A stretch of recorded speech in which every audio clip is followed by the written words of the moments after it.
Assalamualaikum warahmatullahi wabarakatuh. Kami dari kelompok 9 Farmasi C akan mempresentasikan tugas 4 yang berjudul Analisis Farmakokinetik dan Farmakodinamik. Di sini untuk anggotanya ada Rika Febriatul dengan NIM akhir 058. Yang kedua ada Ria Agustin Wayuning Tias dengan NIM akhir 082. Dan yang ketiga ada Andini Adenantera dengan NIM akhir 095. Dan dengan saya sendiri, Zafina Ulianafis dengan NIM akhir 111.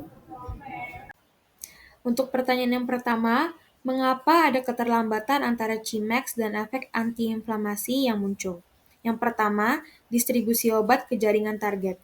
Meskipun kadar obat di plasma mencapai puncaknya dalam 30 menit, obat memerlukan waktu untuk berdifusi ke jaringan tempat terjadinya peradangan.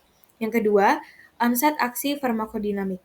Obat mungkin bekerja secara tidak langsung melalui mekanisme biokimia seperti inhibisi enzim, misalnya COX atau LOX, atau modulasi ekspresi sitokin. Yang ketiga, histeresis antara konsentrasi dan efek. Terjadinya histeresis positif, yaitu efeknya meningkat setelah puncak konsentrasi plasma. Yang keempat, ada Emax tercapai pada konsentrasi lebih rendah dari Cmax. Hal ini menandakan efek obat tidak tergantung langsung pada kadar plasma tertinggi, melainkan pada konsentrasi efektif di reseptor jaringan. Pertanyaan kedua, berdasarkan studi FK dan KD, bagaimana cara menentukan dosis yang optimum untuk pengujian klinis? Yang pertama, metode utama, pemodelan PK/PD. Penentuan dosis optimal dalam uji klinis didasarkan pada pemodelan dan simulasi farmakokinetik farmakodinamik atau PK/PD. Tujuannya adalah menentukan dosis terendah yang aman dan efektif, yang mampu mencapai efek terapeutik atau Emax yang diinginkan. Yang kedua, analisis kasus spesifik, FK/FD disconnect. Obat menunjukkan Cmax atau puncak konsentrasi pada 30 menit. Efek antiinflamasi muncul 2 jam atau keterlambatan efek. Emax atau efek maksimal tercapai pada konsentrasi lebih rendah dari Cmax. Ini menunjukkan adanya disconnect antar FK dan FD. Untuk mengatasi ini digunakan model kompartemen lokasi efek atau efek site model untuk mempertimbangkan keterlambatan antar konsentrasi plasma dan konsentrasi di lokasi reseptor. Yang ketiga, penentuan dosis target. Penentuan dosis tidak didasarkan pada Cmax karena ini lebih tinggi dari konsentrasi efektif, melainkan pada konsentrasi target efektif EC50 atau EC90. Pemodelan PK/PD digunakan dalam uji klinis fase 2 untuk memprediksi rentang dosis yang menghasilkan konsentrasi di lokasi efek atau CE yang sesuai dengan EC90. Merancang regimen dosis atau dosis dan frekuensi untuk menjaga konsentrasi terapeutik sambil menghindari toksisitas.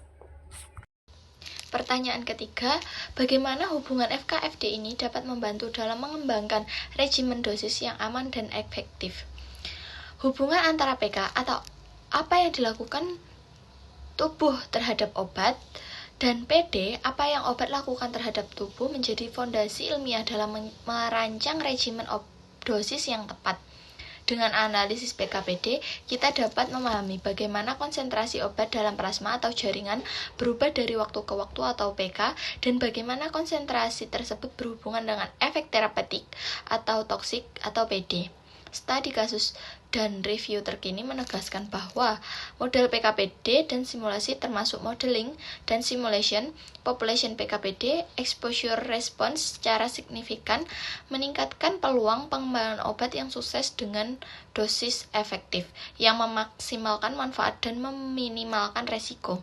Sebagai contoh, dalam pengembangan antibiotik maupun molekul biologis, PK/PD digunakan untuk menentukan indeks exposure yang paling relevan, misalnya AUC, Cmax, waktu yang di atas konsentrasi minimum.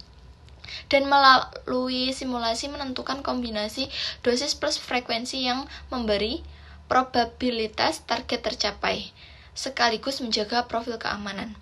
menurut MDPI. Dengan demikian, integrasi PKPD memungkinkan pengembangan regimen dosis yang lebih rasional, adaptif terhadap populasi khusus, misalnya gangguan ginjal, anak, dan respon individu, yang pada akhirnya mendukung penggunaan obat yang lebih aman dan efektif di klinik. Ini untuk daftar pustaka yang kami gunakan pada presentasi kali ini. Sekian untuk presentasi dari kelompok kami, kurang lebih mohon maaf. Wassalamualaikum warahmatullahi wabarakatuh.